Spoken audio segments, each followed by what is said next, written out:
Hello বন্ধুরা, তোমরা সবাই কেমন আছো? বড় মা লাইফস্টাইলে তোমাদের সবাইকে স্বাগত। তো এখন বাজে 12টা বাজতে যায়, তো যাই হোক।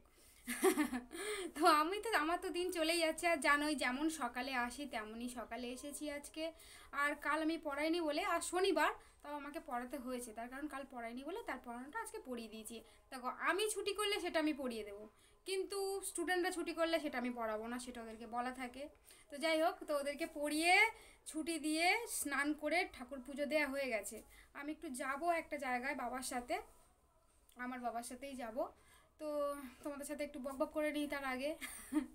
জানাই যে তোমাদের সাথে বকবক ছাড়া আমার আর কোনো কাজ থাকে না।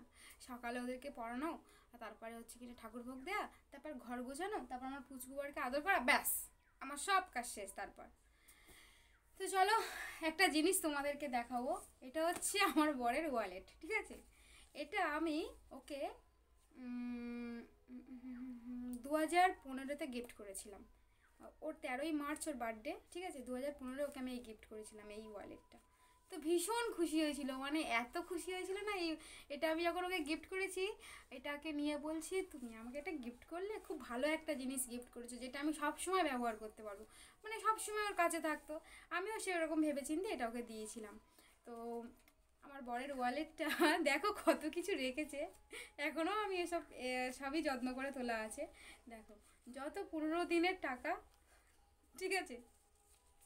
এই দেখো, আমি একটু তোমাদের সাথে তো সব কিছু শেয়ার করতে বেশ আমার ভালোই লাগে, তাই ভাবলাম এটাও তোমাদের সাথে শেয়ার করি। তো দাঁড়াও, তোমাদেরকে দেখাচ্ছি।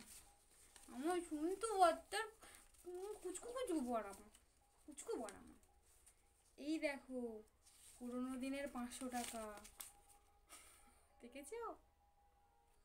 দেখতে পাচ্ছ? আচ্ছা, এটা কত? 15 দিনের 50 টাকা।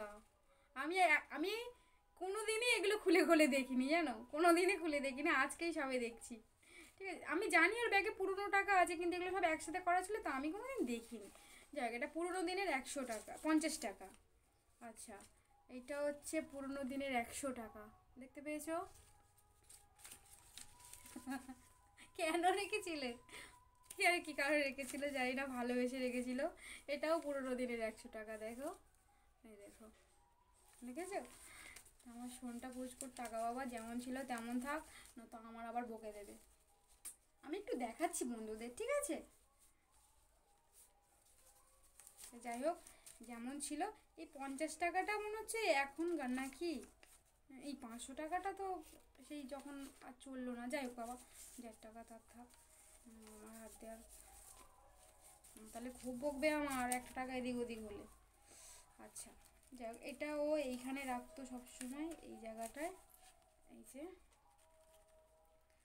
আর তারপরে এইগুলো কি কি জানি কী সব রেখেছে। ও, এটা হচ্ছে সোনারপুরে ওর হোমিওপ্যাথি ওষুধ, ওই সোনারপুর ওই সারদা হোমিও সেন্টার থেকে ওর ওষুধগুলো নেওয়া হতো, তারই কার্ড এটা, যা ওর কাছে আছে। আচ্ছা, এইখানে খুচরো পয়সা রাখতো, এই জায়গাটায় খুচরো পয়সা রাখতো, ঠিক আছে? 15 দিনের 50 পয়সা, যাকে বলি 8 আনা। আচ্ছা, এইখানে ওর এইগুলো সব, ওর এটিএম কার্ড, তারপরে সব এগুলো কি, ভিসা, এইসব। তারপরে আরও বাবা কী সব রেখেছে, বাবা ওর জিনিস থাক। আর জানো বন্ধুরা, ও টাকা কোথায় রাখতো, মানে যে টাকাগুলোর পার্সোনাল, কিছু বাড়িতে তো পার্সোনাল থাকেই, তো ওর এই জায়গাটা ওর পার্সোনাল, এই যে ভিতরটা, এর মধ্যে দেখবে আছে, আমার মনে হয় আছে। কারণ কি, সবসময় রাখতো, আমি কোনোদিনও, সত্যি বলছি, ওর টাকা আমি কোনোদিন হাত দিতাম না। বরং আমার টিউশনির টাকা নিয়ে আমি ওর ব্যাগে রেখে দিতাম, যখন ও অসুস্থ হয়ে গেছিলো না, তখন মনে মনে মানে দুঃখ দুঃখ পেতো কি, যে একসময় এই ব্যাগটাতে কত টাকা থাকতো, আর সেই ব্যাগটা আজকে খালি হয়ে পড়ে রয়েছে। তাই ওর কষ্টটা যাতে না হয়, তাই জন্য আমি টিউশনির টাকা নিয়ে এই ব্যাগের মধ্যে ঢুকিয়ে দিতাম, যাতে ও না মনে করুক যে আমার ব্যাগেতে 1 টাকাও নেই, জানো তো? আমি এটাই করতাম। আর আর যখন আমি টিউশনির টাকা পেতাম তখন বলতাম, আমি ও যখন ওর ব্যাগে রেখে দিতাম, তখন ও বলতো, এই টাকা নিয়ে এখানে রেখেছি, আমি, তোমার টাকা মানে তো আমার টাকা, আর আমার টাকা মানে তোমার টাকা। আর ও যখন সুস্থ ছিল, এই কথাটা ওর থেকে শেখাও। যখন সুস্থ ছিল তখন আমার কাছে টাকা নিতে, তখন বলতো আমাকে এই টাকাটা দাও না গো, আমি না দেবো না। তখন বলতো আহা তোমার টাকা মানে তো আমার টাকা, আমার টাকা মানেই তো তোমার টাকা। তা যাই হোক, যখন অসুস্থ তখন আমি ওকে এই কথাটা বলতাম। তাই দেখো কত দিনের মোড়ানো 500 টাকা মুড়িয়ে রাখ। এই টাকাটা অনেক দিন ধরে রয়েছে, আমি জানি এটা রয়েছে ওর কাছে, তখন সুস্থ থেকেই টাকাটা রয়েছে। ঠিক আছে, এই টাকাটা যেমনকার টাকা তেমনই রয়েছে, কোনোদিনও আমি এই টাকাটা বের করিনি। হ্যাঁ, এই যে এই ঘাসটায় রাখে দেখো, এই যে এই জায়গাটাতে, ওই জায়গাটাতেই টাকা রাখে। আর আমাদের না ও না সম্পূর্ণ খুব অন্যরকম। যখন আর কি মাইনে পেতো তখন কি করতো, দুটো ব্যাগ রাখতো আলমারিতে, একটা জায়গায় একটা এরকম বড় ব্যাগ আছে, সেই ব্যাগটাতে ওর কিছু পার্সোনাল টাকা রাখতো, আরেকটা সাইডে আমার জন্য টাকা রাখতো। মানে আমি যদি ও অফিসে চলে গেলে আমার যদি কোনো কোনো সময় তো টাকা লাগতেই পারে, সেজন্য সেইখানে আমার জন্য টাকা রাখতো। আর আমাকে বলতো যে তোমার টাকা দরকার হলে এখান থেকে নেবে। তা আমার তো কোনো দরকারই লাগতো না, তো আমি নিতাম না। আর হচ্ছে তোমার এই জায়গাটায় এই খোপে টোপে টাকা রাখতো। আমি বহুবার জিজ্ঞাসা করেছি তুমি এরমভাবে টাকা রাখো কেন, বলে রাখি কারণ তুমি বুঝবে না।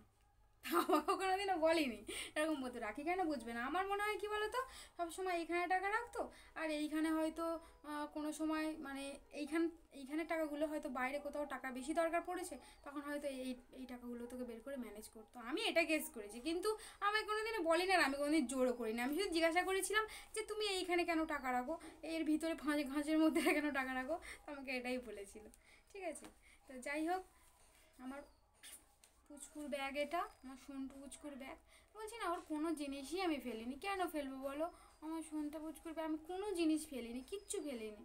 আর কাল জানো তো আমি এত কি একটা সুন্দর স্বপ্ন দেখেছি, স্বপ্ন বলতে নেই, ঠিক আছে, তাই আমি বলতে পারবো না, কিন্তু খুব সুন্দর একটা স্বপ্ন মানে বারবার করে প্রথমে একটা স্বপ্ন দেখেছি, ও মুখটা এরকম চুপটি করে রয়েছে, ঠিক আছে, তারপরে স্বপ্নটা দেখেছি বাবাকে জড়িয়ে ধরেছে, আর তারপরে স্বপ্নগুলো দেখেছি, মানে কাল না সারা শুধু ওরই স্বপ্ন দেখি, যতবার ঘুম ভেঙে যাচ্ছে ফের চোখ বন্ধ করে ঘুমিয়ে পড়ছি, ফের আবার হচ্ছে কিনা ওর স্বপ্ন দেখছি। কালকে ওর স্বপ্ন খুব, প্রত্যেক দিন কিন্তু আমাকে সুন্দর সুন্দর স্বপ্ন দেবে, ঠিক আছে, আমি শুনতে বল, আমি শুনতে বল। ঘরটাতে ধুলো পড়েছে গো, প্রত্যেক দিন না ধুলো পড়ে জানো, প্রত্যেক দিন ধুলো পড়ে। কেন বলো তো ধুলো পড়ে, আমাদের না প্লাস্টার করা নেই না, তার জন্যই তো ধুলো পড়ে। আমার একটা ইচ্ছা আছে কি বলো তো, এই ঘর বাড়ি যখন আমি প্লাস্টার করতে পারবো তখন সারা ঘরটাতে এই বড় বড় করে ওর ছবি লাগাবো। আর আমার একটা স্বপ্ন ছিল কি, ওই সিঁদুর পরানোর একটা ছবি, আমি ওকে সবসময় বলতাম, বিয়ের আগেই বলতাম দেখো ওই ছবিটা এত বড় করে বাঁধাবো, আর ও বলতো ঠিক আছে, আমাদের বিয়ের ছবি অনেক বড় করে ওয়ালে থাকে না, সেরকম করে ও বলেছিল ঠিক আছে বাঁধাবো। তো সেটা করবো, বলো। তো চলো আমি আর বেশি বকবক করবো না, কেন বলো তো আমি একটু যাবো বাবার সাথে একটা জায়গা, একটা দরকারি, মানে আমার একটু খুব দরকারি কাজ, ওটা যেতেই হবে আমাকে। তো চলো আবার তোমাদের সাথে পরে কথা হবে। তো তার আগে যেটা বলি, আমার ভিডিওটা যদি তোমাদের ভালো লেগে থাকে তাহলে একটা লাইক কেন বলছি লাইক, কমেন্ট, শেয়ার, সাবস্ক্রাইব। আচ্ছা আমার তো ভিউজ কমে যাচ্ছে কেন, তোমরা কি আমার ভিডিও দেখছো না, তারপর আমার সাবস্ক্রাইবও কত কমে যাচ্ছে, সাবস্ক্রাইব হচ্ছেই না, ভালো লাগে না কিন্তু আমার, কেটে দেবো কিন্তু, বলো। তোমরা কিন্তু সব সময় আমার পাশে থাকবে, ঠিক আছে, তোমরাই আমার আশা ভরসা। দেখো একটা কথা কি বলো তো, সারাদিন একা থাকি তো, কোথাও কি বলবো আমি তোমাদের, মনের মধ্যে না মানে ধরো চুপচাপ একা শুয়ে আছি, তখন না নানান নানান খুব খারাপ খারাপ চিন্তা হয়, মানে খারাপ খারাপ চিন্তা সব মাথায় আসে। এরকম মনে হয় যে যখন ওর কোনো হাসি মুখ কিংবা ওর কোনো ভালো স্মৃতি আমার মনে পড়ে যায় না, তখন মনে হয় যে ওর কাছে আমার যেতে হবে, আমার ওর কাছে যেতেই হবে, আমার ওর কাছে খুব তাড়াতাড়ি যেতে হবে, মানে মনের মধ্যে না এইসবই হয়। যাই হোক, এটা আমি কাউকে বলে বোঝাতে পারবো না, এই যন্ত্রণা যারা পেয়েছে তারাই একমাত্র জানবে, এই যন্ত্রণা কাউকে বোঝানোর নয়। তো যাই হোক, তোমরা আমার পাশে থেকো, আমি এটুখানি কামনা করব, আর তোমরা সবাই খুব ভালো থাকো, খুব ভালো থাকো। আর ভগবানের কাছে প্রার্থনা করো আমি যেন আমার পুচকুয়ারের কাছে খুব তাড়াতাড়ি যেতে পারি, আর ও যেন আমার জন্য অপেক্ষা করে। আর ভগবানের কাছে এটাও বলবে ও যেখানে যেন খুব ভালো থাকে, আর সবসময় যেন আমার পাশে পাশে থাকে, ঠিক আছে। তো চলো টাটা।